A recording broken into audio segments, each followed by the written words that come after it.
صل على نبينا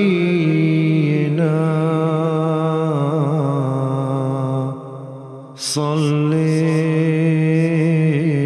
على محمد. Sebagian kalangan tertentu bertanya, mengapa Imam Mahdi harus datang jika agama Islam dan kitab suci Al-Quran sudah sempurna? Sebagaimana hal ini ditegaskan dalam Al-Quran, Surah Al-Ma'idah ayat yang ketiga. A'udzu billahi minasyaitonir rajim. Al-yawma akmaltu lakum dinakum wa atmamtu 'alaikum ni'mati wa raditu lakumul Islam madina.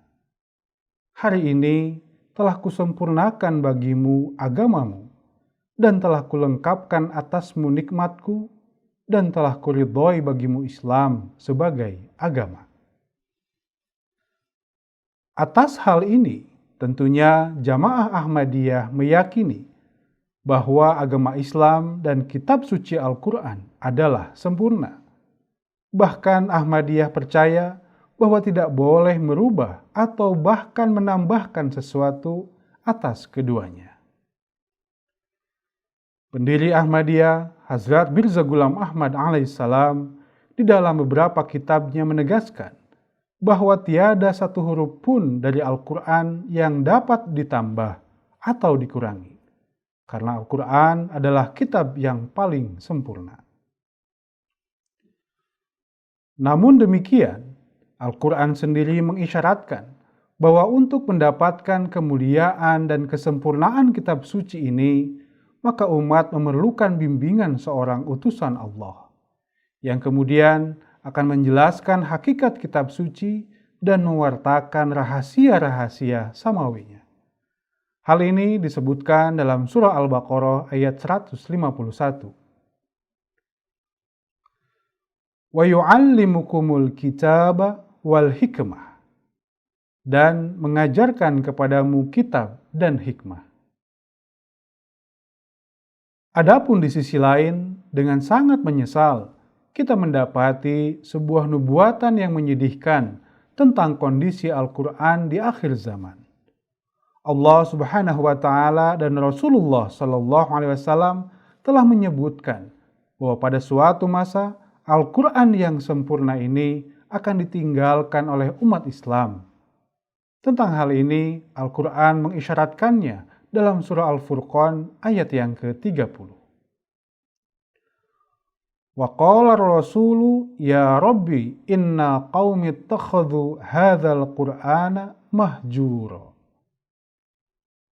Dan berkata Rasul itu, ya Tuhanku, sesungguhnya kaumku telah menjadikan Al-Quran ini sesuatu yang ditinggalkan. Kemudian dalam sebuah hadis riwayat Baihaqi, Rasulullah SAW menubuatkan tentang kondisi Al-Quran di akhir zaman. Beliau bersabda, "Wala yabqa minal Qur'an illa rasmuhu." Dan tiada yang tersisa dari Al-Quran kecuali tinggal tulisannya saja. Adapun terkait agama Islam, yang mulia Rasulullah SAW menubuatkan tentang kondisinya di akhir zaman. An Ali bin Abi Thalib radhiyallahu anhu qala Rasulullah sallallahu alaihi wasallam yushiku ay ya'tiya 'alan nasi zamanun la yabqa minal Islam illa ismuhu. Dari Ali bin Abi Thalib radhiyallahu taala anhu berkata bahwa Rasulullah sallallahu alaihi wasallam bersabda, akan datang pada manusia suatu zaman ketika Islam tinggal namanya saja. Atas tumbuatan dan fakta pahit ini, maka umat Islam tentunya sangat memerlukan satu sosok pembaharu yang dijanjikan oleh Rasulullah Sallallahu Alaihi Wasallam demi mengembalikan kesempurnaan agama Islam dan kemuliaan Al-Quran. Dan sosok yang dijanjikan tersebut adalah Imam Mahdi. Dan dengan karunia Allah Subhanahu wa Ta'ala, saat ini Imam Mahdi tersebut telah tergenapi dalam diri Hazrat Mirza Ghulam Ahmad alaihissalam yang didukung oleh berbagai bukti samawi dari Allah Subhanahu wa Ta'ala.